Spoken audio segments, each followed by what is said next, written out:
But it seems like anytime you say anything that is contrary or not just even contrary, but is like adversarial towards something or a position that the Prime Minister holds, it's equated to disrespect. That's a common thing in this country. It's as if these people are lords, not elected representatives, but they're kings and queens, and therefore criticizing them is almost like, in North Korea where it's against the law to criticize. It's almost like that.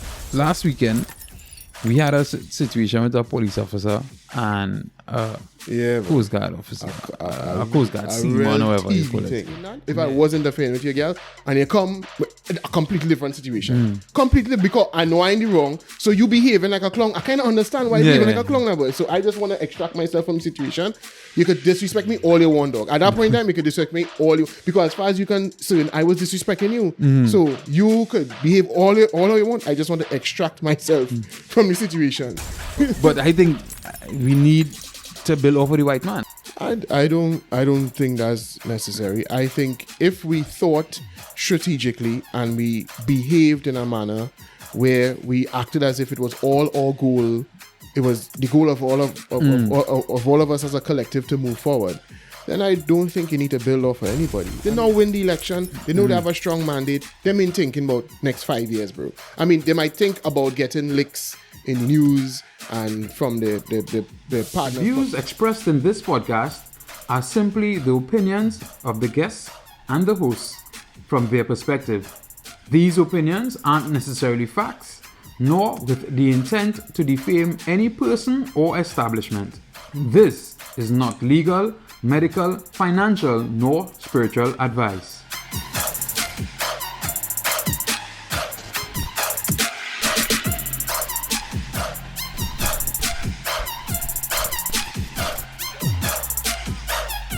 Hey, welcome back. It's the Alternative Perspectives podcast, the app 868, if you're switching on YouTube or any one of your podcasting platforms. And we're on the inside, we're getting into it quick and fast tonight. We don't want to be like the Prime Minister. So, I am Naldo, and this is Jude. We're on the inside. Yeah, what's up? Yeah, as I say, we want to end up like the Prime Minister, like last night or even this morning, all over social media, people believed that their time was well wasted taking in this address to the nation. You my take on it? Well, I mean, in terms of that part of it, do you think your time was wasted? No. Well, yes. Yes, it was. But I don't think it was wasted. But I understand what he was attempting to do. And I actually applaud the effort. All right. I agree. And I didn't think we would agree on that, though. But the thing is, I applaud the effort. I don't think time was wasted if you understood what he was doing. Wait, what he was attempting? No, what he was doing. Well, I don't know if he succeeded, but we probably think he had a different agenda in mind. Okay. I think. All right, so I'll give it. So we can jump into it. In my opinion, I think what he did last evening was he came to give you the whole history. Apparently, we didn't know the history, but okay, he came to give us the history and remind us what's going on. And I think what he also did is tell you what the other countries, some of the harsh measures some of the other countries are giving. And I think that is, so when he decides to employ these measures, people won't feel like, because at the end of the day, they preach to the choir. So I think he was preaching to his supporters, he was preaching to his people. So when he decides to bring these measures, his people will defend him and say, no. This is going on outside, This is what they're doing in other countries. Mm-hmm. And you understand what I'm saying? Mm-hmm. And it's not that bad because in other countries they're doing this and other countries they're doing that. So I think he didn't say that he's going to come with some sort of extreme measure at some point. But I think he came to prepare people, basically. Well, I mean, he said as much. It's not like that wasn't a hidden agenda. He kind of said essentially that the reason he was quoting all of that was to say, well, people who are going to try to insinuate that he is uniquely authoritarian, if he was to do that, they would be wrong because other places are doing it.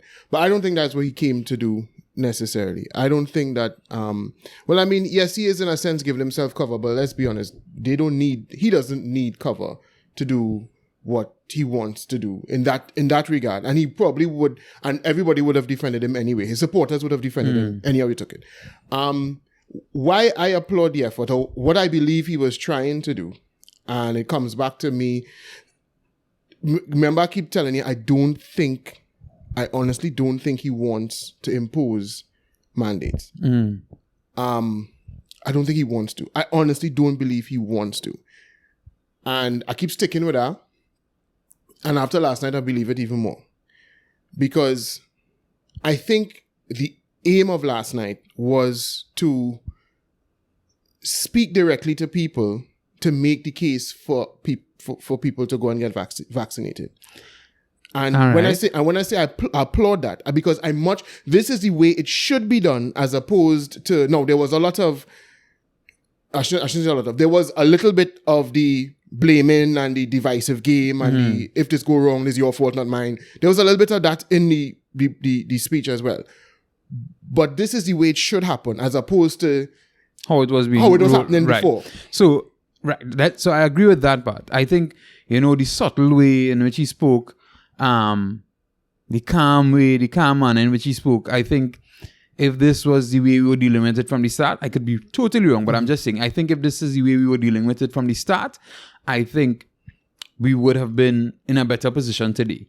I think a lot more people would have been open to hearing what they have to say and been open to complying with what, instead of being more rebellious. And even if we didn't have, in a better position, we might have, higher vaccination rates or deaths. I think one thing we definitely wouldn't have is the amount of division that we currently have in the society. Right. That wouldn't have been there.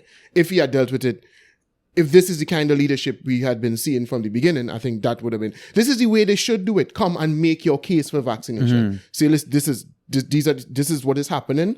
This is how dire the situation is. This is shown to help. So therefore, I am urging you to do this. And I'm bringing all the facts. I'm telling you about all of about the capacity and how near capacity we are and how problematic it could be if we exceed capacity and all of that. That's how you make a case for getting people. Now, there's also the other question of when people raise legitimate concerns, that has to be addressed face to face. So we should have more public forums where the experts are questioned by people who are on the other side and whatever. But they will never open themselves up to that, because that's just way too much.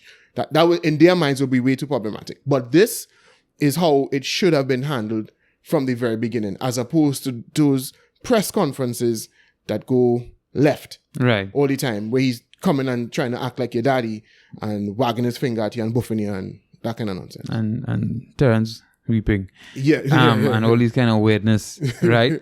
And well, I saw some statistics come out today, but I believe they were from 2 days ago, where they're saying that per million we are the highest in deaths, and second highest in cases in the world. Apparently in the world from Our World in Data, which is what, as far as I'm aware, a lot of the global experts are using. So it appears to be reliable. All right. So, do you feel any different now, seeing that we are at this place, in how things should be dealt with going forward? No. No. This is why I say I know now he doesn't want to do it, because with that in hand, I don't think very many people would call him dictatorial or authoritarian if he was to begin to implement. I'm not saying making it 100% mandatory for everybody and fines for those who don't or jail for those who don't, but things like turning the screws on public servants and that kind of thing. They could do that. They could do that without the nation rebelling. You understand what I'm saying? Because of the dire situation. And I think I was wrong. I don't know if you might admit to being wrong too. But I think we were both wrong when we assumed that when they started to open up and people saw the death skyrocketing, they would rush to get vaccinated. That would be the best advertisement to get people vaccinated. It's not happening. Well, I think it's too soon. I think it's because the major deaths, how long we have major deaths? A week? About a week? Well, major deaths crossing 20, about a week. Yeah, but the numbers have been since elements of the economy have reopened, deaths have been steadily climbing, and I've seen people more palpable, or the fear has been more palpable in the past, I would say, month, not just the past couple of weeks, and they're not seeing any response. As we said last night, we're not seeing any people seeing the numbers, and they're still not rushing to get vaccinated. I understand, and I also thought that, as we said before, that might have been one of the best advertisements for vaccinations. Deaths. I think I really don't know. I have been saying this for the past few weeks. At this point, I really don't know which direction to go, what to do, what should be done, or what could be done. The only thing is some of the alternative medications or alternative treatments. Yes. Okay. I think we have to approach this in a very sober manner.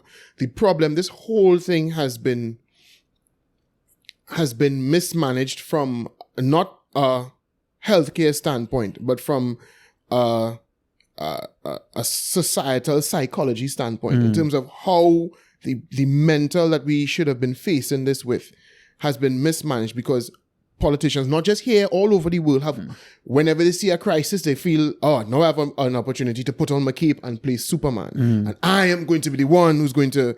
And then when they can't control it, and what's happening is happening, and the inevitable, because remember when the lockdowns came in the beginning, everybody just kept asking the question, okay, that's great for now, but we can't sustain that. So what happens when we come out of that? And this is the result of what happens when we come out of that. Because the thing is, once you're locked down and you open back up, you're going to get a rise in cases. Exactly. And I try to relate it to, for people who have children, when they come off of school vacation and they go back out to school, they just always get sick for whatever reason. They go to school and then somebody's come with the cold, and then everybody had the cold, and then they bring home the cold and you get the cold. Yeah. So it is happening like that. So obviously it will happen the same way with COVID-19, unfortunately. I mean, obviously, even more unfortunate, people are dying. Right. More than ever. And the thing is, right, if people had the understanding that this is what was inevitable, we would go, this is a pandemic, and during a pandemic, it's unfortunate, but people are going to die, right? No, we aren't going to just turn a blind eye and just let people die and do nothing at all. However, we must understand that when it comes to these sorts of pathogens, this is a new thing. This is unpredictable. So even the experts who might, claim to be able to predict what's going to happen next week and next year, they've been wrong on numerous occasions, right? Yeah. So the ultimate reality is that this is a potentially volatile situation and an unpredictable situation. And therefore, we must always be in our minds mentally prepared for the worst. And we must see what we're going through now as a time period that we kind of have to go through. Right. And we will, and again, now you're mentioning alternative medicines. I'm not the expert, and I don't want, because the first thing people tell you don't know scientists, you don't know immunologists, you don't know doctor. Okay, cool, and that's fine. So I can't recommend anybody take anything. But right? I'm right. But the thing is, I'm not even recommending people take it. I think the government should by now begin to look into other things. Put aside WHO, put aside CDC, and as I said before, you send a few people to these areas yourself. Other countries, let them go and check and see what they're doing, how they administering doses. I mean, they could ask, but I mean, just in case, right? Find out what is going on out there. Some of the countries who using alternatives, and as I say, I'm not saying for people to take the alternative home. You understand what I'm saying? Yeah. Let our doctors, what's safe to be recommended. This blind adherence to the WHO. No, I know the WHO, as far as I'm aware, it's my understanding that they provide healthcare guidance, public health guidance for low-income countries. Right. Trinidad and Tobago is not a low-income country, right? We are a small nation, but we are not, by the economic definition, we are not a low-income nation. We are actually a high-income nation, right? There is no reason why, by my estimate, that we cannot choose our own path. We could take WHO guidelines into consideration, but when faced with what we face with right now. Well, the thing is, sorry to cut you, but it can't be that we taking WHO recommendations. We're taking some, we're not taking some. Why not? But no, what I'm saying is because my thing is, if it is when somebody suggests something to you, you say, no, we're following WHO. But then when WHO says something or offers something that you're not comfortable with, but the people want, you understand what I'm saying? Right. You just ignore that one. No. So that's my issue. And so I'm not saying that.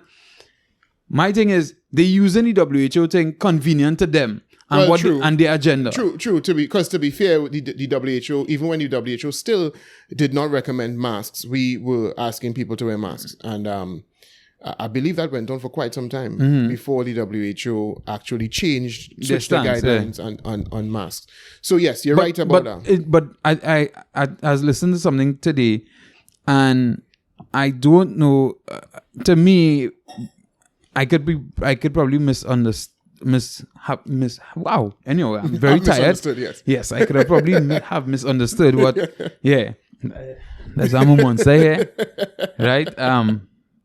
So, yeah, but I think this WHO still is not requiring mask outside. Outdoors, yes, that's another thing. I do not. They recommend mask wearing indoors and the proper ventilation. Right, I'm not going to say that proper ventilation of indoor areas. Yeah, I don't. I could be wrong about this, but I am like you. I believe they do not have a stance on mask wearing outdoors. Right. So, and we still... Right, true. So, the thing is, we are not going note for note on what the WHO says. So, we are already, in many ways, we are going away from and picking and choosing, I guess, which WHO guidelines. But then they don't want to pick and choose this one. Well, I think it's because they are afraid of the criticism they'll be opened up to if they recommend something that is not recommended by other people, by the WHO. Because remember, we will refrain from naming the drug because, it will just make this video a little bit easier to disappear. But the WHO has a firm stance against it. Right. It doesn't just say, well, we're not sure, or it doesn't mention it. It has a firm stance against it. So the health authorities here would feel they would be exposing themselves maybe even to legal liability if they did not echo that and something went wrong. Now, at this stage, if it were me, I would explore all avenues. And I'm pretty certain that the nation is not going to have an issue with you. Now, it might be problematic because you may have said things about that drug before. Right. That so now you look like a clown. Well, you see, the thing is, and this is why I always say, they could be a big man and here you could come and say, listen, this thing was, when I said this before, this was the situation. Mm-hmm. The situation has changed, and as a result, I would like to change what I said. Right. I would like to. We would like to try other things because it's difficult now. Mm-hmm. But somehow, Trinidadian politicians don't like to do that. Well, I mean, many of them don't. Not just Trinidad. Well, true. Well, I think that's rare in politicians in general. But I think you get that from. I think you see like more Scandinavian countries where they're very close to the people. And not just that, they have a sober attitude towards governance. They don't present themselves as superheroes. They don't present themselves as, vote for me and I will solve all of your problems. There's a more mature society. So the at least from my understanding and my exposure to it, because I have friends and and family through marriage that live in Scandinavian countries. And from what elements of their culture I've been exposed to, and from my discussions with them, they kind of confirm my belief, which is that the general society, first of all, the society has a trust in the authorities. So right. They don't feel like if the authorities are some blood-sucking parasites who could lead them down the wrong road. And that's number one. Number two, number two is kind of because of number one, the politicians there do not present themselves as saviors. They present themselves as people you hire to manage the country's resources and to, safeguard the constitution. They're like humble leaders. Yeah, I don't want to say humble. That might be overstating it, but they generally they behave the way managers in a company would behave, or a CEO in a company would behave, not the way a priest on a pulpit or a parent would behave. Like if I am the beginning, middle, and end, and I will solve all your problems. So because they present themselves like that, they don't have a big problem coming and say, hey, listen, I was wrong before, let's do it this way. Because they never pretended to be Superman. But here, and in most other countries, politicians are incentivized to act like they're saviors. Right. And so they present themselves as competent when they're not, or knowledgeable when they're kind of unsure. And then, so when it comes back to bite them, you're looking all how. And then they decide to throw a smoke screen or point in every other direction. Right. You understand? Right. And blame everybody else. Yes. To take away the attention from them. From the fact that they may have made a mistake. But like you said before, at this stage, I think nobody in the country would fault you if you presented a good excuse. You say, well, listen, we have held discussions with, and especially if you name certain countries, people have an affinity for people from certain countries now. Like if you say you talk to Cubans or you talk to your comrades in Africa, all of a sudden, oh yes, that's forget all the first world nations and David. Yeah, right. Yes. Yeah. People like him would be pleased. Yes. Take, let's come together and work with African brothers and right. So if you use that and say, well, listen, we've been speaking to them, and because everybody's talking about what's happening in Africa, right? The fact that Africa, despite having very low vaccination rates, and on top of that, very little ability to control borders and restrict people's movements, and they can't do very much to control people because some of those countries have they're failed states. They don't even have effective governments, right? So they have that, and they have COVID in their midst, and it's not causing a humongous issue. And here's the next thing. Apparently, Africa's summer ain't hit yet. It's supposed to be hitting sometime soon. I do understand. Well, Southern African countries. And so Southern Africa countries, summer supposed to hit, and they're expecting it'll be beginning now. Right, and they're expecting the cases to go down during that, even though they have the new O variant. O strain, yeah. So we're waiting to see how that goes. But without the O strain, they were expecting the cases to even go even lower in those countries. In South Africa, in particular, I think they started. They say they were starting to see declines a few weeks ago. Right. Yeah. And because it's getting warmer there. But that doesn't have the equatorial and northern African countries. That doesn't have any bearing on them, and they still have been low. Generally, not ravaged by the. And I mean, there could be all kind of different factors for that or reasons for that.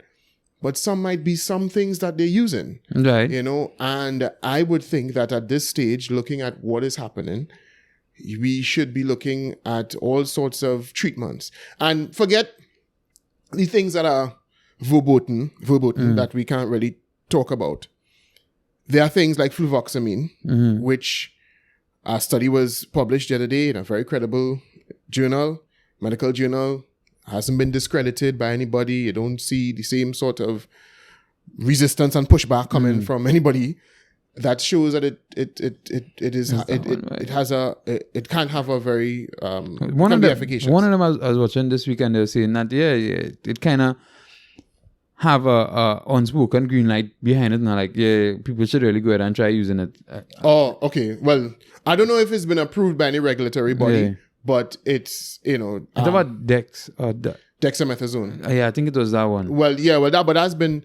I think that's approved by the FDA in the United States for usage against COVID. Again, probably not by the WHO, but the FDA I think has put that on. This fluvoxamine, right, which is cheap and readily available and in a generic stage, at a stage where it's being produced generically, and maybe we should look into things like that. Last night in the address, the Prime Minister only mentioned steroids, right? But it would appear that that's all they're utilizing, and it doesn't seem to be having a great effect. And the thing about the fluvoxamine is that it appears to reduce hospitalizations, and when in people who are high risk. So well, that's what the study showed. I should say. Right. Let me say that the study showed that that's what happened. I think it was 40-something% was the efficacy. So remember, we're trying to keep people out of the hospital. Exactly. To get things like, well, we don't use monoclonal antibodies, but if we were using that would be in the hospital. Right. Yeah. The cortisol, the steroids, that will be in the hospital.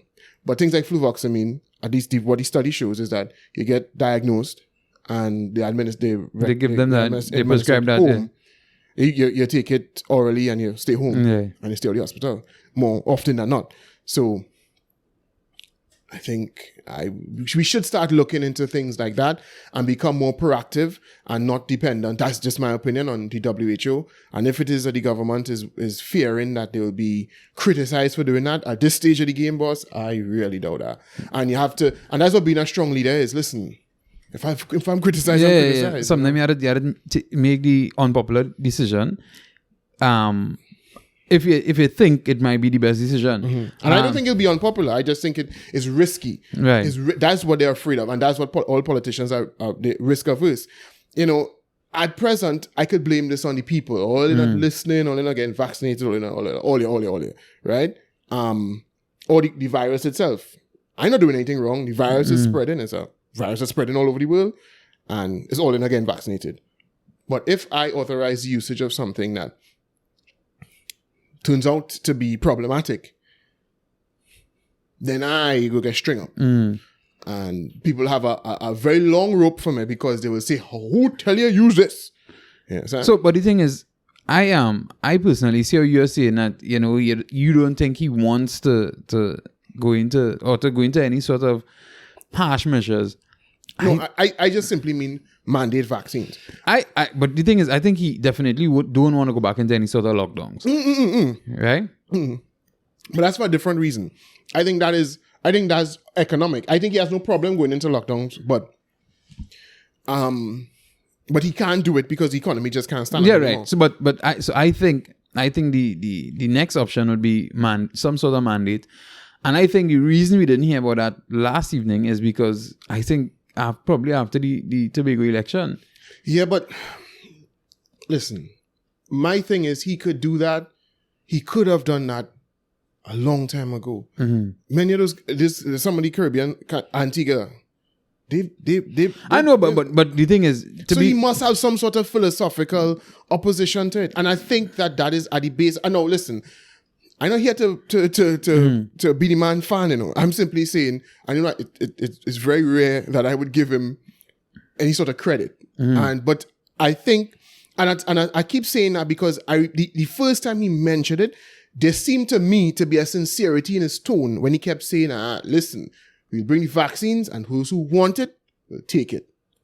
And everybody else, well, it'll be up to you, right? So I think he personally has some sort of philosophical issue with compelling people to use it or to take it, right? I don't know, maybe, I don't know, let me not say that. But he I don't know why, but I think he deep down has that. Because if he didn't, he would have done it a long time ago.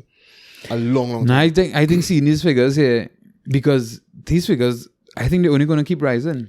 Well, no, they can't only keep rising. Every virus has a peak. Even if it did nothing, right. it would.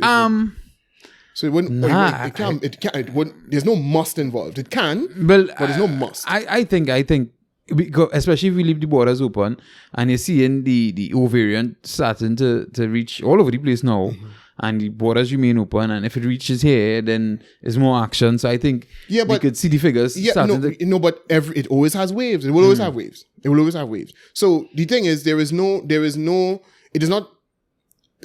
These things don't behave in a way where they maintain. Yeah, but clearly we see with COVID now that it's behaving in a way that's incomparable to. Everywhere it has waves. There's peak and it's go down. It'll go down on its own and it'll come up and it'll go. So maybe we could level off, plateau, and then go down, and then it could start to spread again in March and then pick up. But even here, it's gone that way. It's gone peak, down.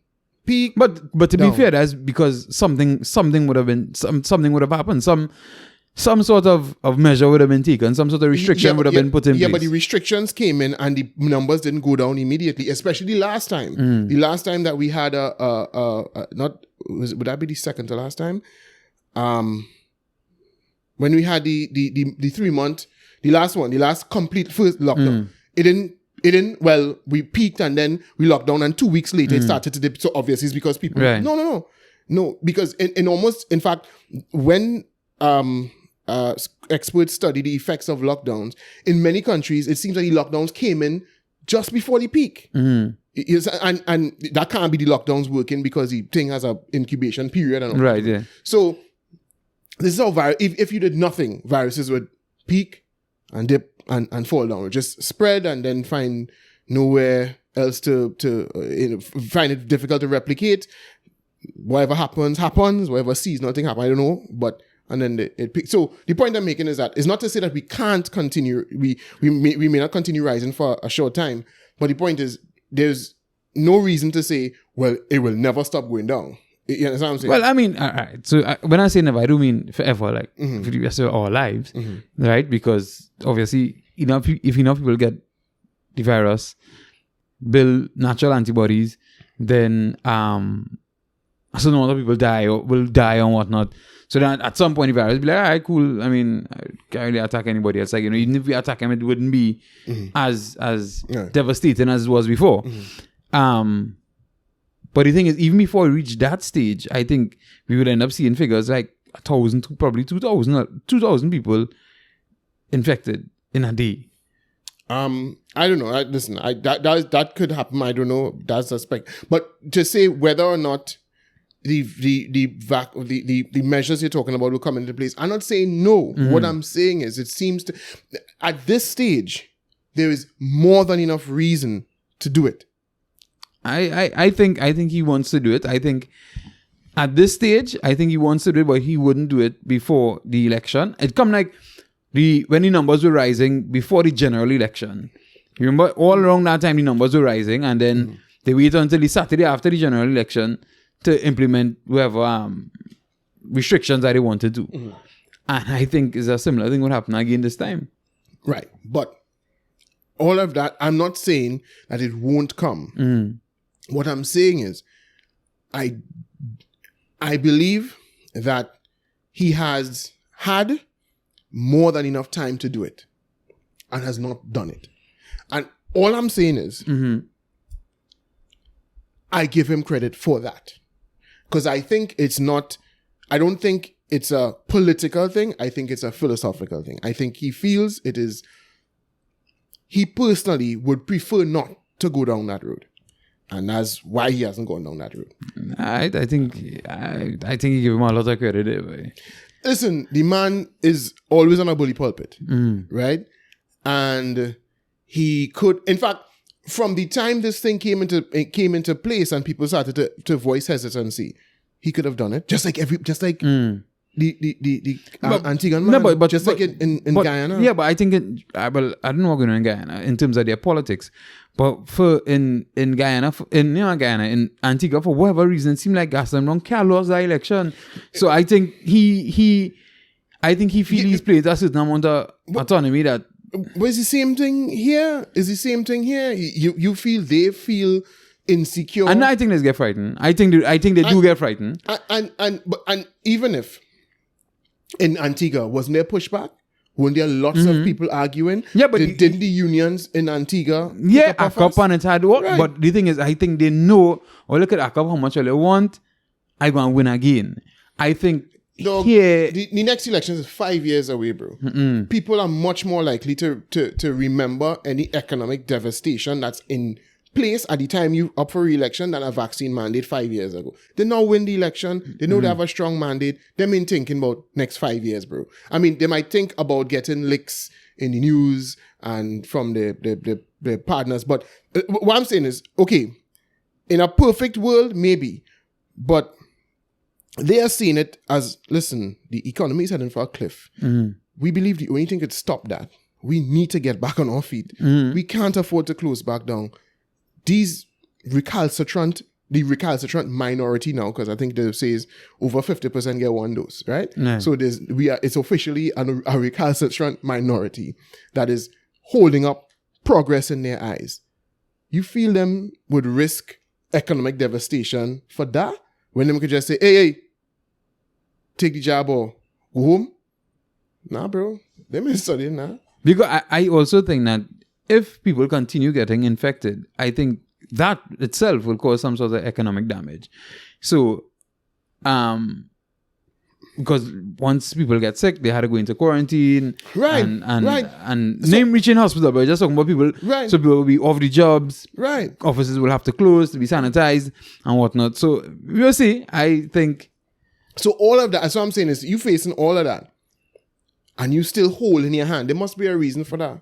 There must be a reason. And what I'm saying is, all I'm thinking is, I think it is something philosophical on his part. I think he genuinely does not want or doesn't feel it is right for him to force people to, for all you know, he could be just like what you call her in Barbados and have family who not on that. Right. And when you're talking to people like that, and it's not somebody you could imagine and hate. You could hate because you're only imagining who that person is, and you could straw man that person and pretend that person is some kind of knuckle dragging idiot. No, you know people who's like, nah, I mean taking no judgment.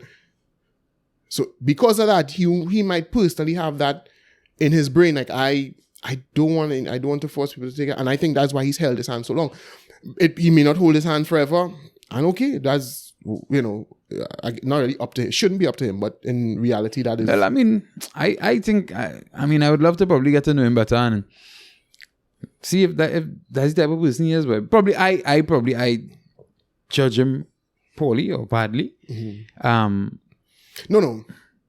I think you're getting the wrong impression of what I'm trying to say here. I am not saying that he's a man free to bully people, because he clearly that's not the case. I'm simply saying when it comes to this. No, I talk about in terms of, I think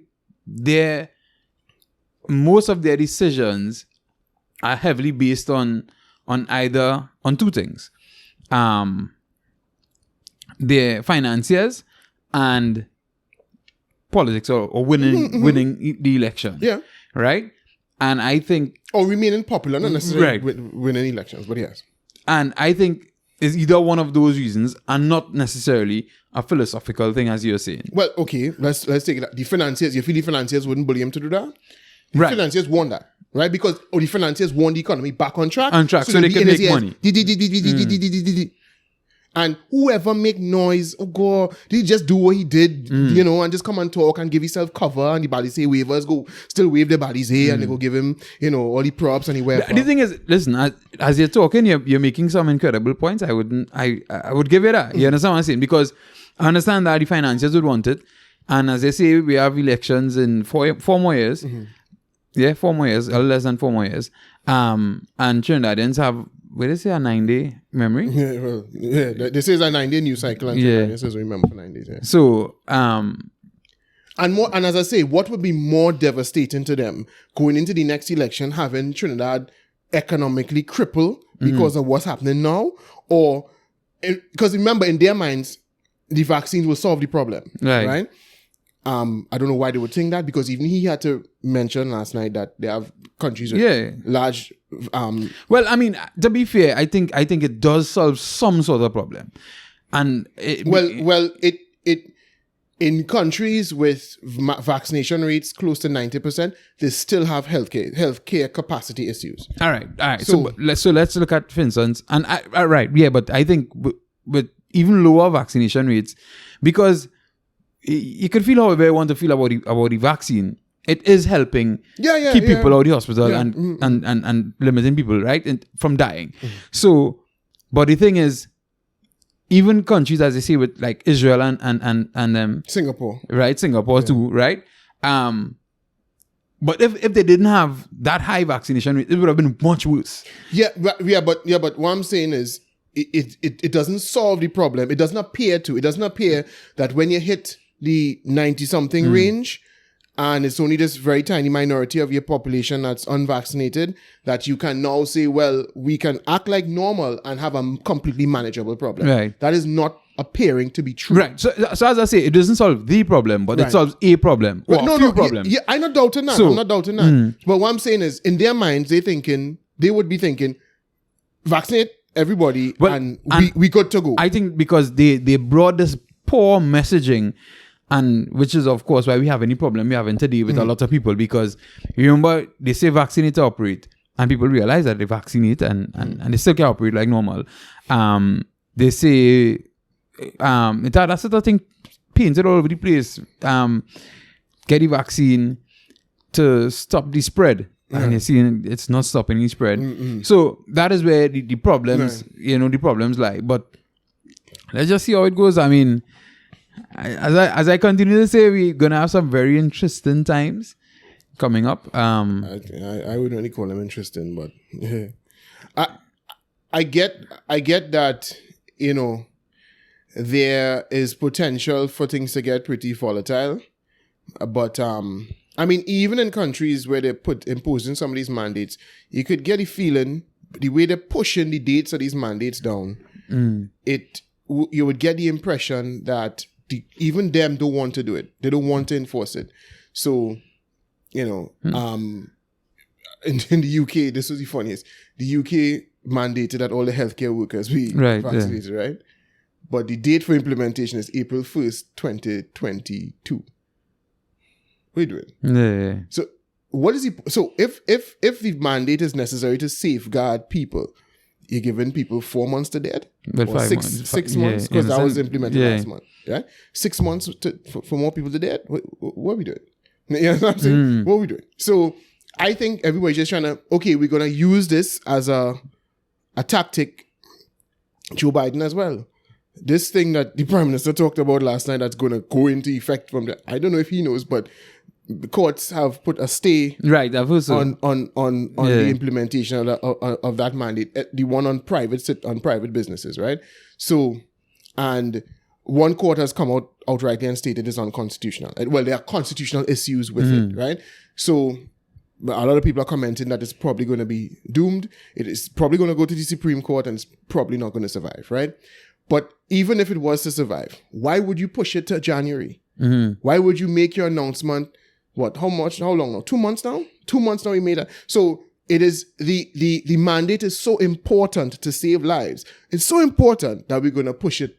Right. Because I mean, especially in those countries, the amount of people that die a day. Right. Yes. You understand? Yeah. Every day, if I think this is what is going to save some people's lives, which it would, the thing is, when you push it so far, you could lose thousands of people. Yeah. In between the time. So how are you going to make the argument to a court that this has to happen because it's an emergency situation?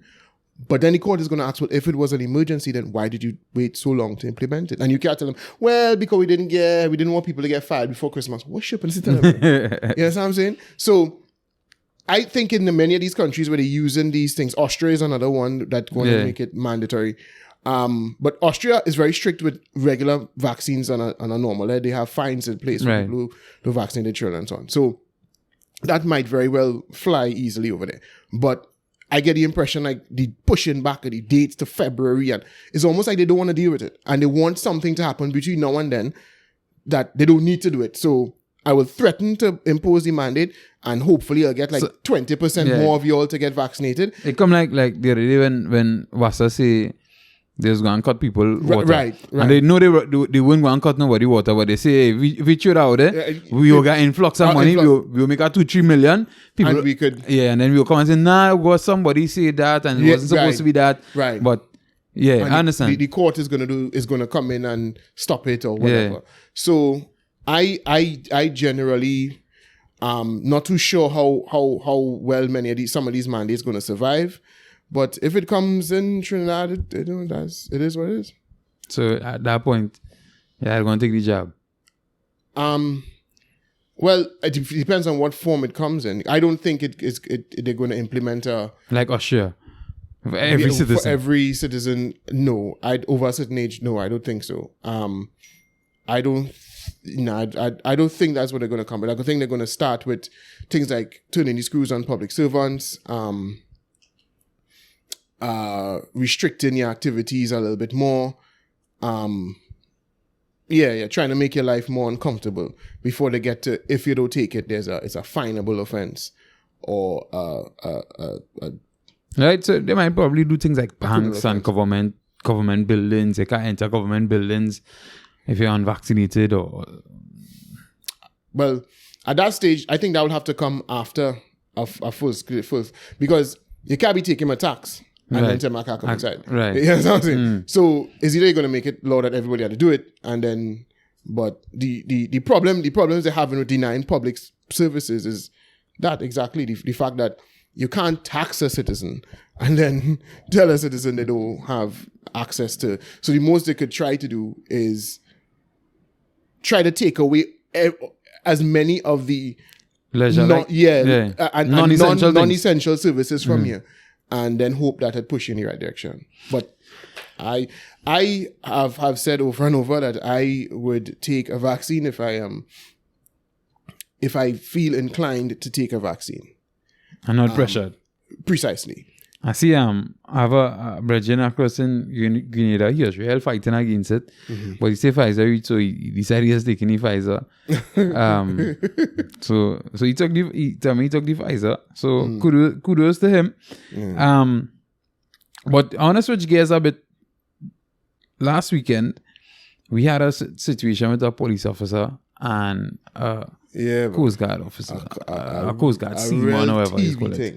Yeah, a real TV thing. That is real Western kind of thing. Yeah. Kind of like the scene that happened by Ruby Tuesday. Yeah. So, and you know, that was the first thing that came to mind. The scene happened by Ruby Tuesday where the two officers started to shoot at each other. Right, yeah. And it's alleged that situation too was officer moment thing. Right, yeah.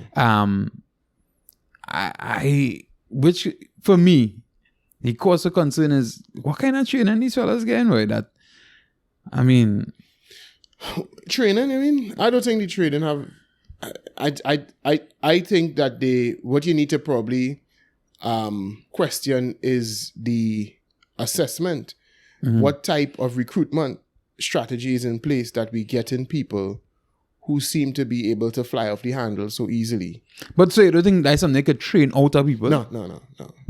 You could train somebody to know sensible firearm usage. We could train them, we could tell them the law regarding the usage of a firearm. But you can't train that kind of stupidity out of somebody. You know, that would have had to be something where whatever psychological assessment you would have undergone before you enter the service should pick up on the type of person that would do that. Now, to some extent, you'll never find that because some people, you know, they say crimes of passion can be so overwhelming at times and so on. Or at least the passion that would enrage somebody at that point in time could be overwhelming. So who knows? But I believe that will have to be nipped in the bud before the person gets into the service. I think when you get into the service, they could train you to know how to use your firearm properly. So if it was that they were playing with a firearm and it accidentally went off and shot and killed somebody, that is a different story. But you see, here why I see in training too, right? And I don't want to go too far from this topic, but like for instance in the US, when things happen, and I will refer to Black Lives Matter situations where police officers happen to fire off. You know, you hear a lot of people talking about, you know, the training. You hear big people, big popular people. Like some of them will say they were in fear of their lives or in fear for their life, and they operated like that. And they say, well, no, they should have trained that out of them. You understand? But no, what they're talking about is, okay, they encounter somebody who is, I mean, first of all, some of the people who are saying that are not being reasonable, because sometimes the instances they're talking about, there's nothing else the officer could have done. Right, but what I mean sometimes is in instances when there's an unarmed officer and unarmed assailant, an unarmed suspect, and the suspect makes some sort of, a kind of dodgy action, and he busts, and the police officer discharges his firearm when the guy was reaching for his license. Remember the video we had seen with the where the guy he asked him to get his license, and the guy dipped into the car for his license and he started to shoot. Right? I mean, I laugh in it, but that video is still ringing in my brain. As when the guy looking at the officer, you told me to get my license, so I got my license. But anyway, so it's things like that they're talking about, because they are training. What they're saying is that they should be better able to deal with the fear. Right. They should be able to understand And that you could train out to somebody. Like, listen, these are the actions. So you could act, you could behave in a more strategic manner when you're engaging with us. But those individuals outed with their firearm on purpose to do what they did. You understand? It wasn't like if one of them apprehended fear. Well, maybe the second one. The second one, yeah, because he drew and sort of bust back after. Right. Yeah. So you can't blame him, right? Let me say. So let me be fair. You can't blame him. He would have been responding to fire. But the first person, he pulled his weapon for the purpose of doing that. No, the thing is, if the story is what it is, which is man talk, you know. Yeah. Big man thing, dog. Right? Yeah. As a man, I will always say I was never no Jim Skitchy out there. I have never knowingly had sex with a girl, or I'm not saying that two of them are having sex, right? Or really fraternized. Had suspect relations with anybody. Who was in a relationship or had the person. Right, no have I. Far more to go and drop them back where the person might be. Right? Yeah. Like, even if I was in that kind of wildness, we just friends or we cool or whatever the case may be. And that's the next thing, I mean, you have to know your man. Or you have to know the person who was your man or whatever, if he's an ex-man or whatever. And if you know he's a kind of caca, don't put me in place. Even if it's an ex. Because you know that some girls have some crazy exes. Right, she was living by the man. Right? So, yeah. she was living with the man. That's what the story says. Yeah. Right? So I don't want to hear no ex talk. Right. So, but, you know, there's situations, they fall out, they must, whatever. You have to know the person you're with. And if you know that person will trip, then I will drop you by a corner, a way, and I could take a TTI check. It will cost you $25. And you go in your place, or whatever the case may be. But, nah, boy, G, boy. Well, I think I could be getting a completely wrong impression here, and the saddest brother claiming that that's everybody getting a wrong impression. But I just got the impression that it's a tonto thing. I think I text back to it, that tonto thing, that is ranking thing. But I mean, care about because after he dropped him off, right? He went and he stopped somewhere nearby, and when the man come and knocking on the door, if it was me and bro, I go on and on. And I come out to entertain or talk with you. Yeah, but it's tonto thing. So what you talk to me about? So my job, sure, I'll talk to your girl. And then the thing is, he had a pregnant wife at home. Yeah. And no longer here. And they're saying that, you know, he wanted to lime or whatever the case may be. Yeah. I don't know. This whole thing just reeks of shipping. It just reeks of shipping all how. So you no longer, you know, your unborn child, I think they say was a boy. Well, the child born now, but yeah. Because she went to the but when she found out. Right. Yeah. But it was right, your son never get to know you. Why? Because then drop a room. We assuming that you and the brothers never not know. Let's just good friend or let meet on the job. And let me real dog. No, that's absolutely okay. At the very least, if all right, just me and you, right? As big men, you have close friends, female friends, right? As do I, and I would have dropped them to the home on many occasions. Let's say I dropped. No, first of all, I wouldn't be moving away with you if I know you have a man and the man don't know me and or he's watched me funny or whatever. Like, I'm not going through that. Like I've never had to be in that situation. Right. But if that started to come up, I would be like, hey, hear this now. You and your man, right. So. But let's say that was the situation. Let's say you now start to deal with this man, although you live with him, but you now start to deal with him. And you didn't tell me that the man is a kind, or you don't even know he's a kind of imps, right? And I drop you home, and then the man come out and ask me, hey, where's that one? What you would say? If it was you, what you would say? I would say, nah, this is nothing. I just drop out. Right. Nah, innocent dog. If you offended in any way, I really sorry, boy, bro, boy. Right. I just drop off home, girl, right? And cool. And when he said, but you taking me for a solo, what the fuck wrong with you? You think I am so? Nah, I don't think it's I am. I real sorry, boy, bro. I real not that boy, G, boy. I real sorry, boy, G. And it jumping in your press. Right?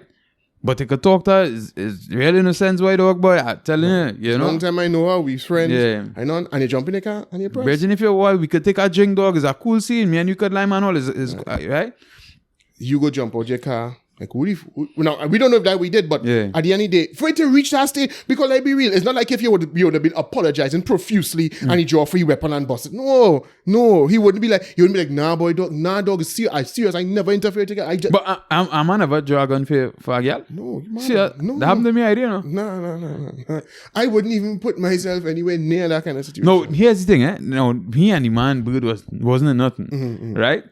And I park up by the promenade, Brian promenade, but it was a solely actually, right? And he and a girl walking to go buy like my mangoes or something. I park up waiting for my mother. My mother went into First Citizens Bank, and I sit down. Back then I was driving the RX-8, which is a pretty loud vehicle back then. It didn't have that much on the road on 20s and things, so you know my car. You would see it and be like, yeah. And the man stopped by the car and tell the girl, well, here we're going on, you go ahead. Right? I'll come in just now. And the man is to accuse me of tracking his girlfriend. He said, yeah, but then I hear you tracking my girl. I was like, what? Wait, that's not. There's a man who you don't know? No, I know him. I know him. You know him? And you know the girl? And I know the girl, right? The way you make it sound like it's a random shit. No, but I mean, it's not my friend. You understand what I'm saying? I know the girl. I know who he is or whatever the case may be. Right, you and the girl was friends? No, I wouldn't say we were friends either. I think... Was she working for us in the club at that point in time? I think she was one of the girls who would have worked in the club for us, right? Work by the door or whatever. And then I was like, me? I said, Dan, I am my woman. You talking about? And then he's like, nah, well, it's you and your cousin tracking my girl. I know, I don't guess which cousin it is, right? Yeah. I was like, now it's an attack team? I was like, what? I said, horse, what you saying not making sense? And the man went on to draw his service pistol out. You understand? It is making sense now. Yeah. Out of his side thing there. Here and done. And at that point, I was like, well, dog, do we have to do it now? Well, that's what I was now about to say. That is the kind of situation I might find myself in problems. Because you see that, I don't respond well when people do them thing, right? Because that's just ranking thing. I being real cool with you, and I tell you, nah, dog, I'm not disrespecting you, and you're taking out that. I know why you're not taking that out to shoot me, dog. You're taking that out because you want to show you have pips. You're taking that out because you feel, or you know that I don't have one to draw and point back in your face. If you knew or you thought I had one to draw and point back in your face, all them antics would not take place. But it's antics. And that probably is the situation I might get myself in trouble in. Because I know it had they have no reason for you to be behaving so. And you're doing that to belittle me now, boy. To belittle me. And that is where I get. Well, I've been real honest with you. So back then, I would name the club now. Well, yeah, it was Senses, right? We used to do night in Senses back then in Maraval. I remember fucking. Oh, right. Yeah. And, yeah, boy, dog, boy. I went and got shop to go to the club the night for him to come that time because I make up my mind and said, you're going on. You had to go and sign for that one and carry it back now, boy. But let me show you how real toxics do it out here. Yeah. And I didn't see him the night. And then I was just like, boy, just forget that now, boy. Like, what was it? You accuse him of tracking it. And then they say two of each, me and my cousin tracking a girl. And so I've had that experience. It's antics. Yeah, once. But I mean, I wasn't, for whatever reason back then, I don't know if I was just probably young. I had no fear that I didn't think he was going to shoot. Of course, because I clung thing. That's clung thing. I mean, first of all, you're saying you know you and the man bird in hand, no kind of thing. Right? This is just I have a gun and I want to show you. Yeah, I want you to maybe he feel your cousin was really tracking the bird and he just will send that message back. You understand what I'm saying? Eyes are big ton too. You understand what I'm saying? So I would not feel he would have done that either. Because as I say, I'm not giving you any opposition. I'm not telling boy, yeah, bullying again. What you gonna do? No. I'm telling you, no boy, nah, I just go. You pull it out. That antics thing. That antics. You're doing that to pull rank on me now, boy. So I would not have feared that he would have done that either. But I mean, some people might say that's unwise because it have all kind of clowns out here. And if you had opened ears in the car, if you had opened the car door, it might have given a little jumpy. Yeah, and might have squeezed. Yeah, but I would have been the same. I would not think, I'd be like, dog, where are you doing? Yeah, and I remember I was telling somebody about it who was in the army as well, and they're telling me I should come and make a report because they're not supposed to be doing things like that. I mean, I wouldn't go through all that, but of course, they're not supposed to be doing that. But it would be much different if, as I never do that, but if I was doing that, if I was interfering with your girl, and you come, a completely different situation. Completely, because I know I'm in the wrong, so you behaving like a clown. I kind of understand why you're behaving like a clown now, boy. So I just want to extract myself from the situation. You could disrespect me all you want, dog. At that point in time, you could disrespect me all you, because as far as you concerned, I was disrespecting you. So you could behave all you want. I just want to extract myself from the situation. But I wouldn't do that. I don't want to have that kind of nonsense. But I mean, look, I just drew in reference to how are these people ending up in the services to be behaving like this? You understand what I'm saying? I mean, a random man in that situation, we have the two officers who pull on each other by Ruby Tuesday. Yeah. No jacks. Right? Yeah. And then these two officers here, so now we're talking about police, Coast Guard, Army. I think prison officer. I think something about a prison officer getting into some sort of altercation. I believe that was domestic violence. Right, that domestic violence situation, right? I remember that. So, I mean, it happens. It doesn't only happen in Trinidad. I know that. But I would think that it has to do with the screening process. I would think that the screening process doesn't involve a strict enough psychological assessment component. And probably it may not be able to, because if they had too strict a component, they may get people. They might have a service with far less people, because there'll be a gap in the people who want to do that work and the people who able to meet that psychological, that high, bar for mental health. And you believe, I think that might even work out better, right? Having fewer but better people doing the job. It might. Because, I mean, less corruption, less people. Well, you mightn't necessarily have less corruption, because you could be of sound mind but still greedy. Right. You know what I mean? True. So you may not necessarily have less corruption. You just might have people who are as volatile. We could think like my ex-co-workers who just think that if somebody leave the department, he could split up his salary amongst the rest of the staff. So if he get rid of half the police service, he can split up his salary. Well, yeah, I guess you could do that. I guess you could pay police officers more. It still wouldn't stop them from thieving, because there's people, dog. Look how much politicians just get paid, and they still, fair, you get paid that much. Well, true. Think about it, right? A politician's salary now, they could take home about 40,000, more than 40. If you're MP and a minister, right? Just MPs in the 10s. Yeah. So let me say get the two of them and take them 30 something. Yeah, but I mean, these people that's not the only job. You know what I mean?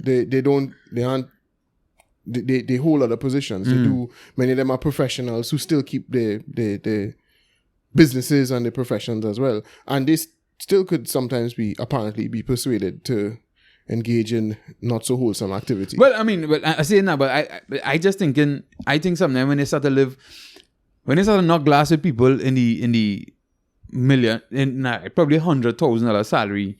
And you start to knock glass. Let me just say with Sean, Sammy, and them, and that's way above the 100,000. Yeah, right. Yeah. But you start to knock glass with them kind of people. Yeah. I think it's very easy for you to want to continue living that lifestyle, and that public servant pay could not be enough. You feel what happen when they start to pay police officers more. Everybody's always want to come up a level, They always want to come up a level, and when they see opportunities, when they see in a way you could get it, a way you could do it. Why not? All I'm saying is simply because you get a more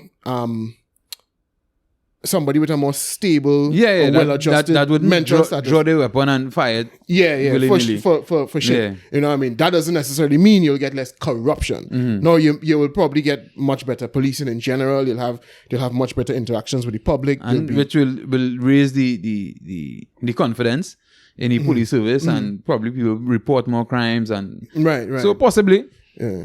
So I could have nearly say, Gary, check me for advice, but No. No, I can't give Gary the kind of advice you want or need. I can't give you that kind of advice. That thing they need to check it too. The thing is, why with this Gary thing, I mean, for whatever reason, Gary doesn't seem to he doesn't seem to want to back down in all these battles and whatnot. I think he somewhat has some good reason though. I still believe he's very emotional, but but listen, the man, military life was ready for him, you know, because he real combative. Mm-hmm. He real combative. Yeah. But he don't back down. Nah, it had a meme, boy, dog. But if I find him, I'll post it. Yeah, you want It's true because he's behaved in a very, very overly emotional manner whenever he's attacked. And instead of, sometimes choosing to do, God, don't let them know the again, take that approach. Yeah. Nah, not that brother. That brother, he's let every little needle prick have to. And I think I don't know what his plan, what was his plan, what he was planning to do, what his career path was supposed to lead to. But and I said this, you see, when he told Rowley and them, when they had the party in, I think, Bayside or B Shore, whichever one of them places, right? And he said, well, and I can't enter there. That is, it's private property. You understand what I'm saying? Yeah. And they had the bacchanal and Kid Rowley made a statement, or whatever the case may be. So I was reading some, I think it was the something of the police. I can't remember. The head of the police, whatever, something, POLSC or something. I'll find it, but yeah. Yeah. And she was saying that, whatever remarks Dr. Rowley made, and he decided that he was going to make some remarks after, and apparently they say he texts Rowley, and then he made certain statements publicly. How do you feel about that, though? Do you think the police commissioner could or should, make those statements, or whatever statement he needs to make, or say how he feels about certain things, and that may be against what the Prime Minister thinks, or whatever? If he should voice that? Yeah. Why not? Because the person was saying I shouldn't. They're saying he is disrespectful for saying what you're saying. First of all, okay, we are the backup here, right? We in general in this country have an attitude where anything you say that is contrary to what, in particular, the Prime Minister, and I find it's more prevalent with this Prime Minister, not so much with even Manning, and certainly not with Kamala. But yeah, because they say all kind of thing what she was. But it seems like anytime you say anything that is contrary, or not just even contrary, but is like adversarial towards something or a position that the Prime Minister holds, it's equated to disrespect. That's a common thing in this country. It's as if these people are lords, not elected representatives, but they're kings and queens, and therefore criticizing them is almost like, in North Korea, where it's against the law to criticize. It's almost like that. So saying, so the person finally was just, well, that is just how dotish we are here in Trinidad and Tobago. I do not, now obviously as a public servant, and as a high-ranking public official, you should try to make whatever comments you have to make, or you feel the need to make, you should try to make them as constructive as possible. But I don't feel you need to, tiptoe on anybody's feelings. Because, you see, the thing is, and this is what I gathered from the situation, which I know most Trinidadians won't, because they still have this old kind of mentality where this person high and mighty, and this person, high and mighty person say, right? But when somebody like him states their criticism, I think that's when you can say, and you don't take it no way, or you as the Prime Minister hear it, and you probably make a rebuttal and you press on it like, but when you start to send letter to say that you lose confidence in the person, I just be like, well, it gives the impression like your confidence only lies in the person if they're willing to do your bidding. Right. Or don't oppose you at all. Well, okay, listen, you could lose confidence in somebody because they and I'm sure this is the argument he would make, that it was not necessarily based on the criticism, but the criticism or his comments would have given him the impression that he's not suitable to carry out the task. Right. Now, whether that's true or not is debatable, right? But the point is, that's what he would say. But the general public will get the impression, not that, okay, the criticism gives you the impression now that, okay, so for instance, let me break it down in a simpler fashion so it could make sense to the viewers and listeners. So let's say you are the Prime Minister, and you make a statement that, we should do a better job of arresting drug pushers. And I, as the police commissioner, say something like, well, maybe he don't know, but we don't have any laws against, drug trafficking in Trinidad. Now, that is a criticism. That could be viewed as a criticism of the Prime Minister himself, right? Right. But it's also a criticism that could give the Prime Minister the impression, but I have no if he don't know that we have laws in this country against, how the hell he could be the police commissioner if he don't even know drug trafficking illegal? So that's one of the instances where the criticism itself could actually give the person a good reason to feel, you ain't able with this work, right? And what I'm saying is, I'm sure that's what the Prime Minister will try to say. That's what his argument is going to be. Listen, from certain comments he's making and other things he's doing, I'm getting the impression that he's not fit for the work. Right. But the general public doesn't get that impression. The general public gets the impression that, well, once somebody criticizes you or calls you out on something, then you no longer have confidence in them. So what is your confidence is based on them following your orders, because he's not supposed to be following your orders. Right, exactly. Right? You understand what I'm saying? So he's not there to do your bidding.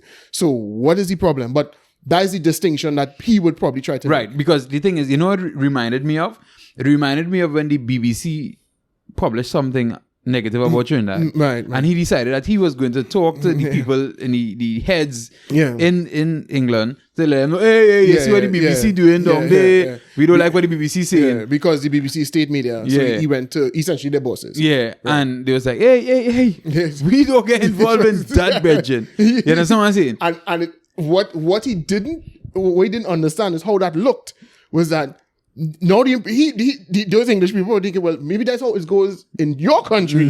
In your country, if state media says something bad, then we could go to the Minister of Communications or the Prime Minister and complain, because maybe that's how it is down there. But that's not how it is here, buddy. We have no editorial control over this or that or the other. And I think it was a similar situation with the Gary thing. I think he thought that we could say, or they could run in whoever and do whatever. And Gary's like, hey, well, I don't think the law permits for that, you understand what I'm saying? Yeah. Right? Yeah. And then they make this statement about, what we should not tell you who to arrest and who not to arrest. Right. And then Gary jump out and say, when all else left foot in, right foot in for the election, all it wasn't studying the spread. No, here's the thing about it, right? And I have this problem with my smallest daughter. The big one, okay. The small one, Jesus. Well, the smaller daughter, not smallest. Jesus Christ, it is piss me off. But most of the times, you're kind of right. So I do get vexed. Or I shouldn't say I do get vexed, but I do like trip off. Because you're right. You're right. When Gary was right. Right. When all was left foot in, right foot in. Well, not Ole, but when there were people left foot in and right foot in. Well, he was left foot in. You remember, Rolly was on a truck left foot in, right foot in too. True, and so was Stuart Young. So it's not like, true. You understand, the people are doing it. No, you were on truck, left foot, right foot. So, right? So, and as I say, I could understand how that could piss you off for somebody who's supposed to be under you. To call you out like that. Yeah. You understand? I could understand how that could piss you off. But then at that point, you had to check yourself and be like, wait, I was wrong. You understand what I'm saying? Or we really fall short there. And I think that is a major problem in this country. A lot of people doesn't want to admit, a lot of people in high places doesn't want to admit, all right, yeah, good one. I was wrong. All right, cool. And just hush him out. You don't have to come out and admit it, or whatever the case may be, but just hush him out. So you tend to get like, all right, so you're trying to embarrass me. Right. And it's because I think we have built a culture here of people in power feeling like they're lords. They're lords. They're not representatives. They are lords. And that is why they act so emotional when you impugn them. It's like, what? No. And I remember I always used to tell her this, that Dr. Rowley has this ability to make every single legitimate concern you have about something he does seem is almost as if you're committing a crime. You know, how dare you? You know what I mean? That is an attitude that, and you're seeing it more in this administration than others. It does, I guess, without a doubt, you could say you're seeing it. I think, at least for me, I don't know. And you know me, I just always say, I really like Patrick Manning. But Patrick Manning used to kind of do it too, but more subtle. You understand? Well, I think he got less subtle towards the end. I think towards the end, he got really blatant with his behavior. But I think the difference with Patrick Manning was that Patrick Manning, I think, was just naturally more charismatic. Right. So his charisma and his charm drew you in. So, you know, when he started to act a little wacko, okay, Pato, you could kind of calm down with that. Cool it, you know what I mean? And it took a long time before people lost patience with him. I think with Rowley, I don't think it's. I think the people who like him have always liked him, and they're PNM supporters generally, so they would support whoever is in charge of their party. But I think the people that don't like him, I don't think he's won anybody over through time, over time. Whereas Patrick Manning might have been able to win you over time. I don't think Dr. Rowley has done much to win anybody over. I think Kamala ain't win nobody over time neither, no? True, but for different reasons. Not because of like a abrasive attitude or anything like that. I just think it's because she was incompetent. Grossly incompetent. I don't know. That's debatable. It's debatable. Yeah, I think that is debatable to some extent, according to what you were looking for. If you understand what I'm saying. A competent person. That's what I was looking for. A competent prime minister. I don't think she's competent at managing her party. I don't think she's competent I agree. at managing her cabinet. I don't think she's competent. The thing is, I mean, I think the reason I'm willing to accept that you know, she's not good at managing the party is because I think deep in my heart and most people's heart, they know that she's not the one really managing the party. So, well, that's a problem. I know.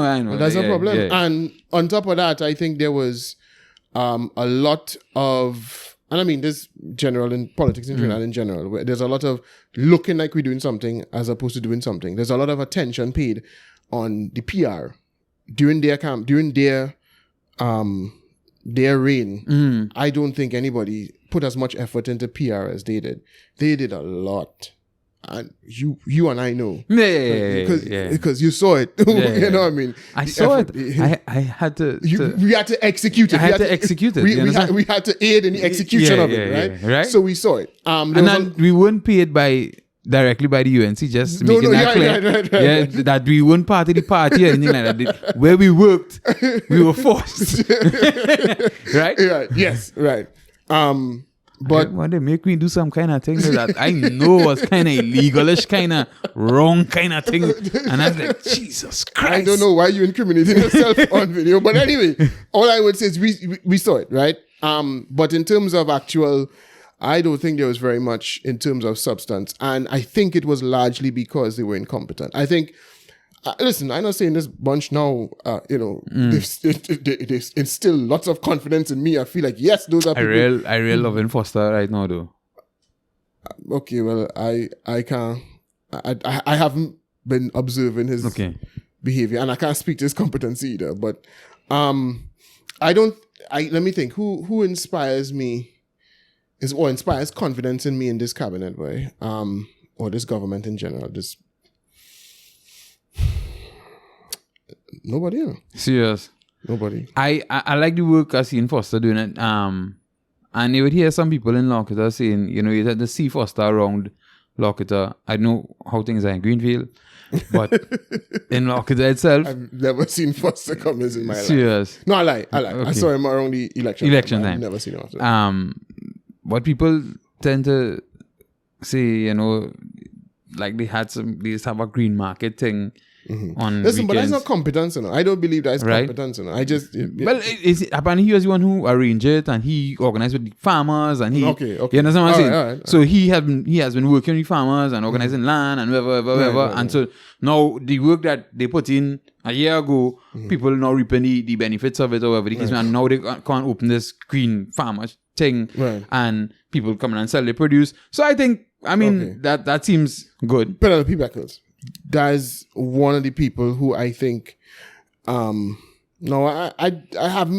can't say for sure I've been in tune with what's happening in the Ministry of Housing and how she's been managing it or whatever.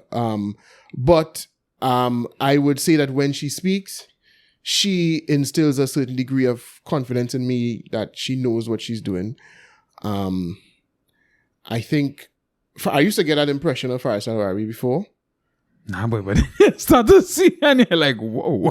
But yeah, then you start to hear about certain, certain areas in which he fell short.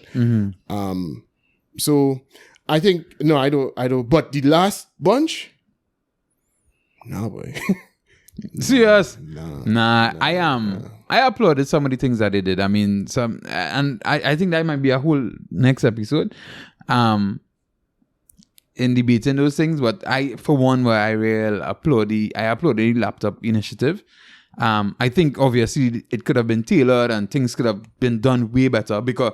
Well, that's what you see. People have this idea that politicians finding ways to spend other people's money, which is because it's not them money, right? So just giving people things, just giving people things is not doing things, No, but I mean, when I say competence is managing, making the best of the resources that you have. I agree. So coming up with ways to give away things, it's to me not, they build that road. Yeah, okay, but how was that project managed? Was it over budget, under budget? Is it a road that people were crying out for? Or just a make work thing to get a partner and thing, something? All of that, you understand what I'm saying? Was a road built there when a road should have been built over there instead, but that was another person's constituency. So then, so I don't just, I don't judge a political party by, how much thing they give away. They give away this and they give away that. But you see, the thing is, because it's not their money, No, I understand that. But the thing is, no, for people who might have been able to afford a laptop before, I think, it might just look like a giveaway, a giveaway thing or a prize for them, but for people who may not have ever been able to afford a laptop. How has that program made a huge difference in the education landscape in Trinidad and Tobago? Right, so that's why I said they didn't follow through with it holistically. And considering that they overpaid, ridiculously for those laptops, was that a wise investment in any way, shape, or form? Has it helped in the digital transformation of the way we deliver the curriculum? And as I say, they didn't follow through with it holistically, but I think there is some degree of benefit. Maybe very small. Maybe very, very, very small. Probably not worth what they spent. Right? But as I say, I think there are some children who may have never gotten the opportunity before to interact with a laptop that got the opportunity because of that. Okay, well, maybe those people should have gotten laptops. Right. As I say, things should have been tailored as the time go by, which it didn't. But I will not throw away the baby with the bathwater. No, but remember, that was supposed to be part and parcel of an initiative, a bigger initiative to digitize the way we deliver the curriculum. Right. Nothing other than that was delivered. So their laptops, I don't know if any of them working now. I really, really doubt any of them working now, right? So we would have spent a lot of money and it would have given them a lot of PR and it would have made them look like they're the party of the people, giving away the people money, essentially, back to them. And it went nowhere after that. And they reportedly overpaid for all of those laptops. As I say, so, I understand they might have had some little benefit that obviously was overpaid for. Way overpaid for. Okay, but there's lots of things that have benefit, the gate have benefit, but all of these things are just the way you assess these things isn't whether somebody could have benefited. Because once you're giving people something, then somebody must benefit, right? But is this money well spent? Right, because you need to see it down the road, going down the road. This because it's an investment, right? It's supposed to be an investment. It's supposed to be an investment. Right? and I know this is something that not much Trinidadians know. When the government put out money to, I guess, to make some sort of affect some change in our lives on an everyday basis, this money is supposed to be an investment, because they could have taken this money and invested it in stocks and bonds, or something somewhere else to make money for the country. Or they take it and they put it back into the human resource of the country and then make a better country by extension. Right. So I don't get me wrong, I understand and I agree with your point. But the thing is, which government actually does that? Well, that's what I'm saying. I don't see a lot of competence around me. So, but what I would say is that if I had to judge this bunch and the last bunch, just based on general areas of competency, I saw a lot less from the last bunch. Right. I mean, that's all I agree. And I'm not seeing a whole lot from this bunch, but I'm just saying in comparison, I think, and we were essentially talking about straight away from the point of somewhat why Kamala didn't win anybody over. Yeah. And I think it was generally because she was incompetent for her entire, and she continues to be, at managing the party in opposition. Yeah, boy. And but that's them business. They don't seem to be able to get their act together. Yeah. And I think for the foreseeable future, Trinidad is a one-party state. And this is not going to make this point before I say that, Okay, boy. So, alternatives, right? We had Nikolai Edwards, who was trying to drum up something. We have PEP, Philip Alexander and them. Do you think somebody like even David Mohammed and them, you think David Mohammed would step into the politics at any point? I don't think he'd be able to if he's still affiliated with the Nation of Islam. I don't think they're allowed to. Not allowed. That could be wrong about right. it. But I think I heard somewhere But so Fuad is not still Muslim? No, affiliated with the Nation of Islam. Okay. That is a specific organization, one headed by Farrakhan. Right. And David Mohammed is, I think he's the leader of the chapter. Okay. Like Trinidad or the whole Eastern Caribbean or something like that. Oh, okay. Yeah. All clout? Yeah. He's serious? Yeah. Well, I mean, he could have a position, but the relevance of the position I don't know how. debatable. The Nation of Islam, as an organization, I don't know how relevant it is in this region in general. But he is. Again, I could be wrong, but I know he's affiliated with the Nation of Islam, and I believe he is the leader of that chapter here in Trinidad for like Trinidad and the Eastern Caribbean area. I think, something like that. So I don't believe that they are allowed to engage in regular party politics. I don't believe so. But they could engage in lies? Who doesn't engage in lies? But the thing is, if you could engage in lies, then you can engage in politics. I mean,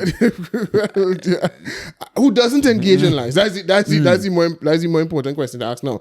And once you're and the Nation of Islam is a religious organization, but I think there's also a political element to it. So they may not be politicians, but you could kind of call that a political organization. They certainly have a political agenda, an agenda that is not just religious. They have goals that they want to attain that could be considered political. So in a sense, it's a political organization, but I don't believe that they're allowed to engage in regular party. Again, I could be wrong. But I think I heard somebody say that sometime.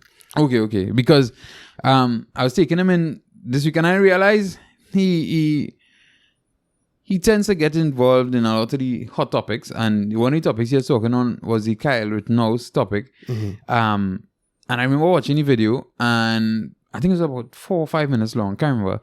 And after the first 2 minutes, I was very upset. You sent me the video and I couldn't finish watching it. Yes. And I was like, Nalo, you know what? Watch out the whole video before you make any statement based on just the 2 minutes or the first half of the video, whatever the case may be. You did better than me. I watched out the whole video and then realized you decided to come and lie. And I mean, he made this video after the trial was finished, where the facts came out in the trial. Right. Of what I saw, I don't think I heard a lie. What I heard was obfuscation. Okay. I heard him leaving out particular elements of it that would have made a very big difference. Well, the thing is, he was making statements like he was watching this on TV, and I think he actually said that he crossed state lines. I'm not sure I heard that. Right. But yes, I think he just said he picked up his gun and he went. Right. But that has not happened. He didn't pick up the gun from that state. Right, true. So that's he didn't pick up the gun home. Right. Okay. Right. So, no. Okay, all right. Yeah. Maybe he said that. Right. Yeah. So and I was like, right? But that's even the important part. Right. Right? And then, of course, leaving out all the important parts that this man was just defending himself. He was attacked. Yes, he was attacked and defending himself. Yes. And all this was said in the trial. Yes. And well, he got off on a defense of self-defense, right? He was not convicted. He was found not guilty by way of having the defense of self-defense. Right. He had that defense. So he was found not guilty. So you can't say that you have no idea of why he might have been exonerated, right? You can't say that you don't know or that you have no clue why. So to come, because what I heard him say is, and he said it more than once, he picked up the gun, went there and killed people. That was his explanation of what happened. Made it sound like what is called him? I'm a shooting. Exactly. Yeah. It made it sound like, and he said he looked at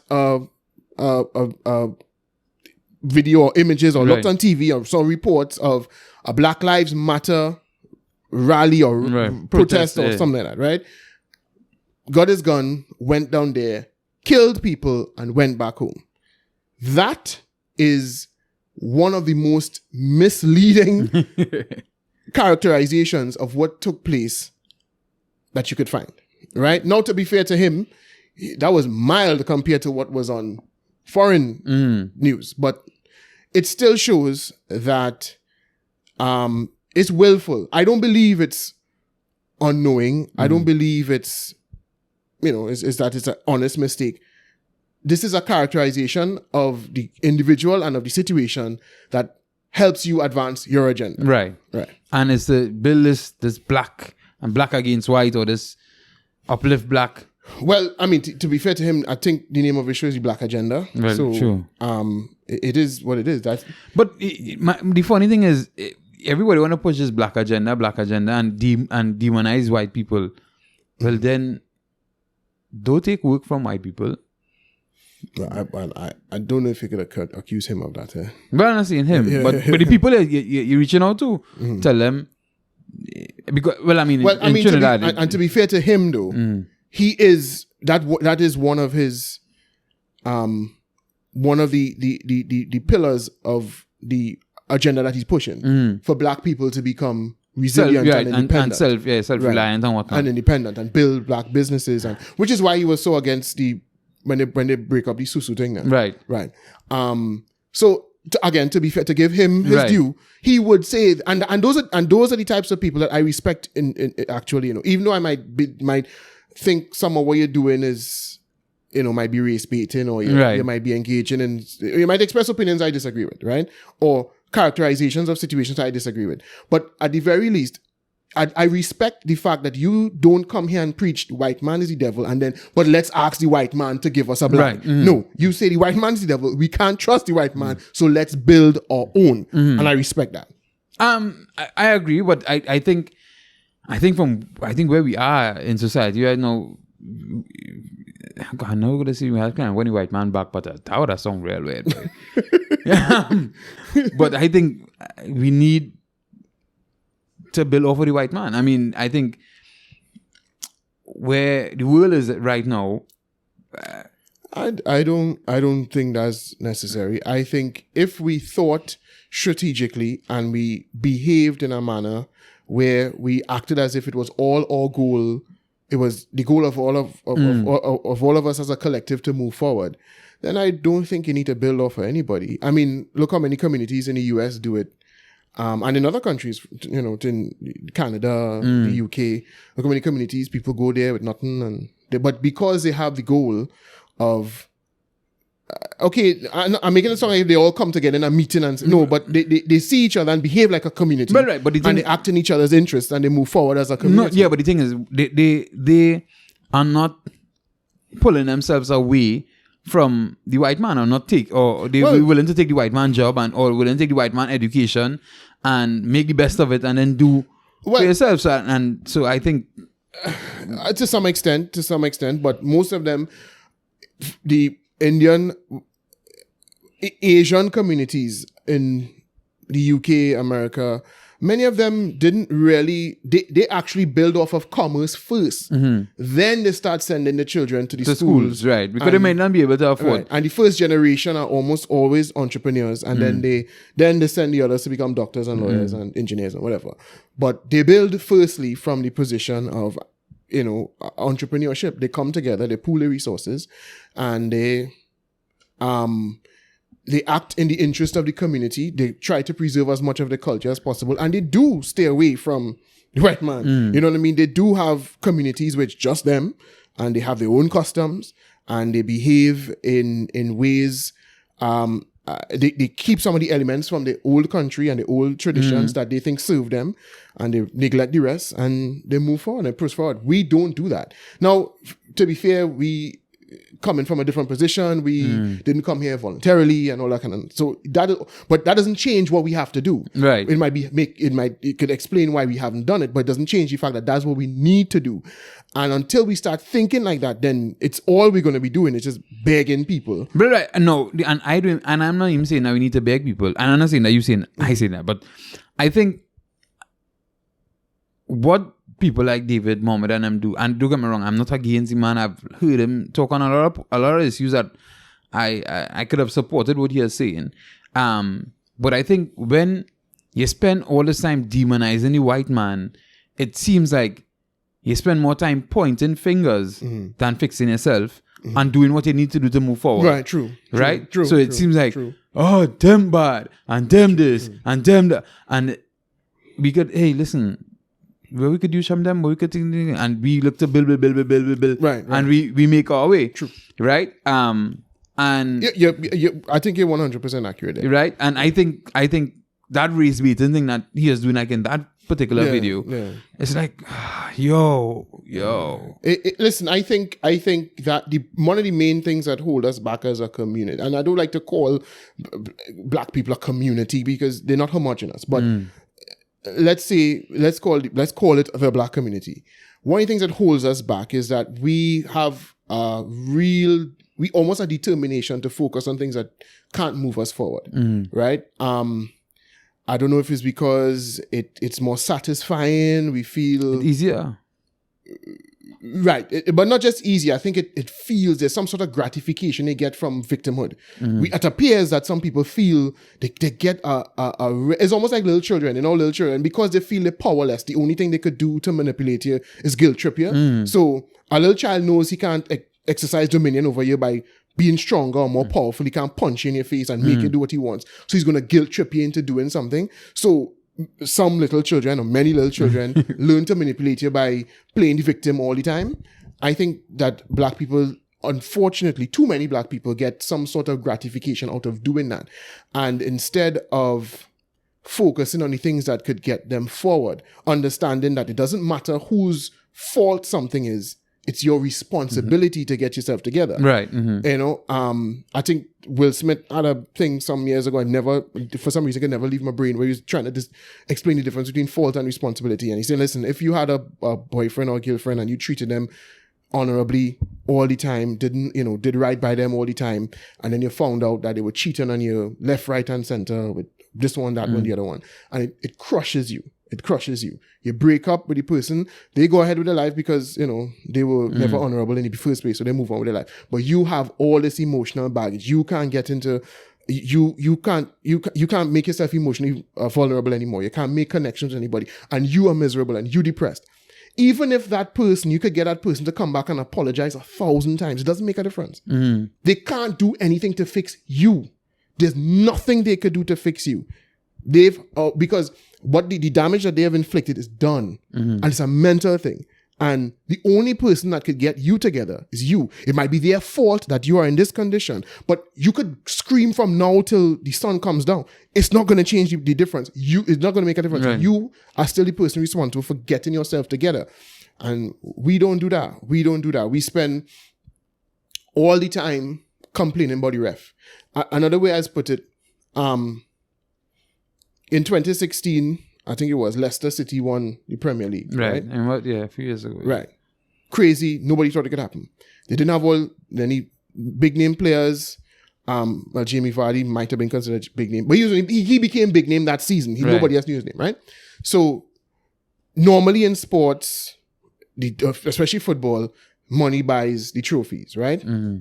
But sometimes some smaller teams with they may not have all the big names, they may not have all the talent, they may not have all the resources, but they have discipline and they focus on the game plan and they execute the game plan day in, day out. They don't complain about the ref. They don't complain. They say, listen, I can't compete on that level. These are the things I don't have. Right. But this is what I can do. And let me focus on this. We don't do that. We just complain about the ref and the fact that the next side have more money than we. And we feel that if we could get the next side to give we the money, that we'll be. But the point is, if you don't develop the discipline, that team could give they could get all the money in the world. Mm-hmm. You'll blow it. You'll buy players. The fact that you can't pull yourself together, no, money is not going to pull it together. It's not right. And I mean, sometimes people feel because you do have money, you think that money is the answer until you get it and realize. No. So you need to prepare yourself for the opportunity. And so I don't mind arguing for reparations. I do have an issue with that. If somebody willing to pay, let them pay. You know what I mean? I don't have a problem with that. But you need to prepare yourself for when you get reparations, because all of the problems that we have, the fatherless homes, the dysfunction that plagues a lot of disadvantaged Black communities, that's not going to change if you just give those people money, right? You know what I mean? That's not going to... So you give them money and that dysfunction is still there, and in 2 generations, they'll probably be back there. Right. So those people need to begin to prepare themselves so to make themselves the kind of people that when that money comes, ain't no stopping you after that. Yeah. And that's what's within your control. But we love to argue about the things that's outside of our control. Like... what's in somebody else's heart or head. I can't stop that. I can't. Yeah. You know? Which of course is definitely our next topic, which you'll jump into at some point in time. Let's look to shut it down. Had an interesting topic today. This last little segment here, I think is a powerful one. I think a pretty powerful one. Yeah, it's one you'll win no friends over, because I think that could register to some people. I think it mightn't register instantly, but I think that little segment there is a segment that some months from now might lie down in their bed and think about that, because I think is a very different perspective to what you get in mainstream media. Is a different perspective to what you hear all the time, and I think if some people absorb that, they would be like, that makes sense in a way. Just like, but the thing is, too many of them, they're just addicted to self-pity. They're addicted to it. It's like, it's like a overweight person. They don't want to hear, well, what's going to work, diet and exercise. Diet and exercise. They don't want to hear that. They want to hear, well, you're fat and it's not your fault. It's because these companies, they just pack in these foods with empty calories and they put in things to addict you. And all of that might be true. That's not false. But I can't change the companies. I could change me. You know what I mean? You'd rather buy it? I could, and it's not impossible. I could see millions of people make transformations who are not super rich. They don't have nutritionists working for them. They just simply say, hey, today I'm making a change to make my health a priority, and so therefore I'm going to do it. And they do it. But most people don't want to hear that. They don't want to hear that it's their fault. They want to hear, how can I blame it on somebody else? How could it be? And the thing is, and I said, so the thing is, it may not be your fault for where you are, but it's definitely your responsibility. Yeah, to address it. To change it. And the thing is, it doesn't even matter whether, because what irritates people about what about that sentiment is that it doesn't give them vindication. They want to blame people. It feels so much better to be like, no, it's them, and it's them. And so you just want to absolve the white man. I don't, you see, I think you think about the white man. I don't. Because now they looking to teach critical race theory, and they want to teach critical race theory in schools.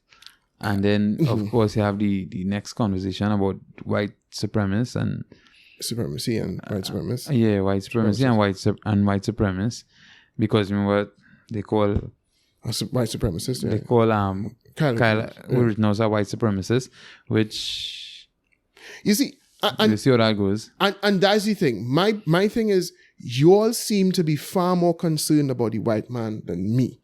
So I don't understand how. You see, nothing to me speaks of white supremacy more than constantly speaking about white people. It means that they are not just they're the problem and the solution at the same time. You can't make so your whole life depends on them. Well, they're the cause of the problem, and they're the only ones who could solve it by changing themselves. So where are you in all of this? Where is your agency? Where I prefer to live in a world where I don't have to be concerned about them. And the thing is, I think, exactly as you say, you give them the power, so you make them supreme. Exactly. Because in your mind, they're the problem and the solution. Because the thing is, they had the power. Okay, let's just say they had the power when they start, right? You know, they had slavery, and so they ended up with the power at some point, right? Now, this is the time to take back the power, right? But from the time you sit down and blame them and point at them, you continue empowering them. Right. Because as I said, you make them the center of the argument. As I said, nothing speaks to white supremacy more than putting white people at the top of the priority list. Because they are, again, I keep saying this, you make it clear that they are the problem and they are simultaneously the solution. So therefore, you have no agency. They cause you to be like this, and only them changing could make you better. That is ridiculous. That is not that says to me that you have given all power over to them, right? And my thing is, listen, now again, and I know we close now, so I don't want to drag it on too long, but what I was saying about David Muhammad and people like Dr. Umar Johnson and Brother Polite and these guys. One thing I give them at least is that they do at least say, let's get our shit together, let's build our own schools, let's do this, let's do that. Now they do spend a lot of time victim blaming and demonizing. And okay, fine. But at least at the end of it comes a message of, let's get this thing done. The ones who I really have zero respect for are the ones who always begging for representation in this, and instead of saying, let's tell our own stories, no, let's force white people to put us in their movies. You see, that bullshit, I have zero respect and time for that. What we going to do, man? Dr. Umar Johnson, the school, what we going to do, school boy, dog, boy? Well, you know, you had to look out for them too, eh? You had to look out for them. Yeah. For them in the mix too, because there are plenty of them in the mix. And that's the thing, when you start to, you know, when you start to venerate these individuals and put them up on a pedestal and make it seem as if, you see, we always looking for a savior. What about looking at you? What about you trying to be a savior to your children? You breaking whatever generational. Just focus on yourself. Buy the life insurance, and you know, God. Yeah, buy the life insurance. If you die, you could leave something and change. Simple little things you could do. You're only watching to see a movie about you, and always looking for some savior, and always looking for somebody to pop on a pedestal. And yeah, she's going to inspire my daughter. If Kamala, why you don't inspire Judgment daughter? You are much more likely to have an effect on your daughter than Kamala Judgment Harris. So why don't you just live in a way that would inspire your daughter to be an equally constructive member of the society? Put on the phone. Hey, let me look at the closer. Yeah. Hey, once again, thanks again for viewing. Thanks for watching. It's the Alternative Perspectives podcast. Naldo and Jude, the app 868. Check us out on all streaming platforms, all podcasting streaming platforms, and of course on YouTube. So this is where we close the door for today's or this week's episode. We out. Peace. Boom.